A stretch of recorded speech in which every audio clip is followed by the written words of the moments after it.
Hello everyone. Just wanted to shoot a quick update video on my 2012 BMW Z4 S-Drive 28i. I just made a quick video the other day. I had taken it to the detail shop and got it ceramic coated. So I uploaded that video. I've not washed the car since because the detail shop told me to wait a week. So I cannot wash the car till Wednesday. That's the anniversary. So two things that I wanted to touch base on is I went to Craven Motorsports. I got this little wind deflector. This sits between the two crash bars, roll bars, whatever you want to call them. Pretty slick little piece, pretty simple. Just has Velcros to the outer leg of your roll bar on each side. Looks pretty good. I've seen other models where you have to kind of separate the plastic on the roll bar and notch it in there. But these just use the two Velcro. Pretty easy to put it on. It's pretty stable. I don't hear it flopping around or slapping or anything like that. It did take just a little bit of work to get it as centered as I could and still get the Velcro tight, because every time I pulled one side down the Velcro, I kept wanting to pull it one way or the other. So I finally got that on. I feel like it made a pretty big difference. If you put the windows all the way up, you don't get hardly any wind at all in the cabin.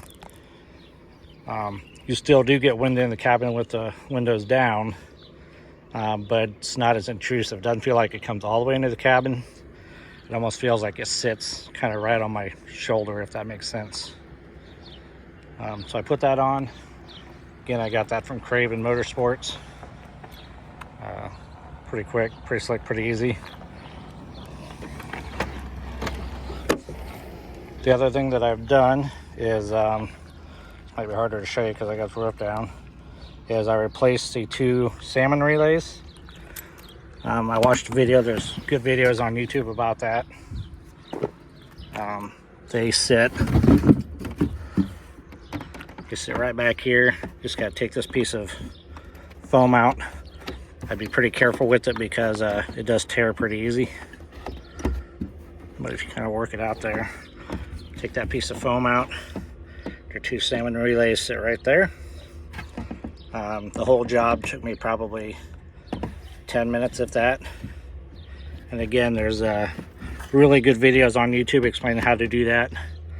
I would only offer three little tips, or little hints, not hints, I guess just tips, for when you want to do that yourself.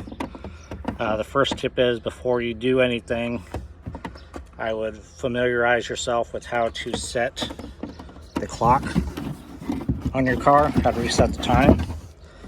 One of the first steps for replacing those relays is to unhook the negative post on the battery, so your car will lose its time. So you just have to make sure you know how to redo that so you can reset it once you're done. The other thing that I would mention is I got both the relays off Amazon pretty cheap. I think it was like $34 shipped. So it's really cheap insurance to do it. When you do get them in and when you do go to install them, one thing I did not see on the video that I watched that I would recommend is just to find yourself a Sharpie and then put the month and the year just right on the side of each relay as you put it in.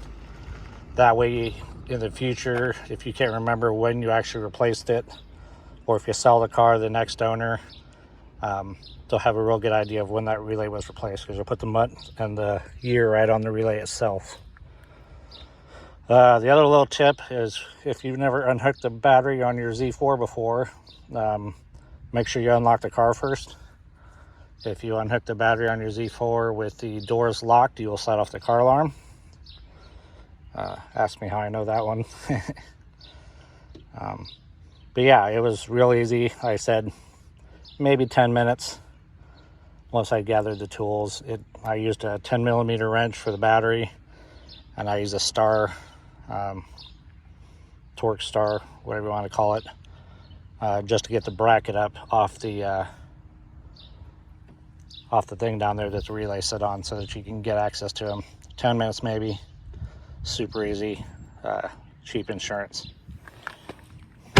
So that is all for this week.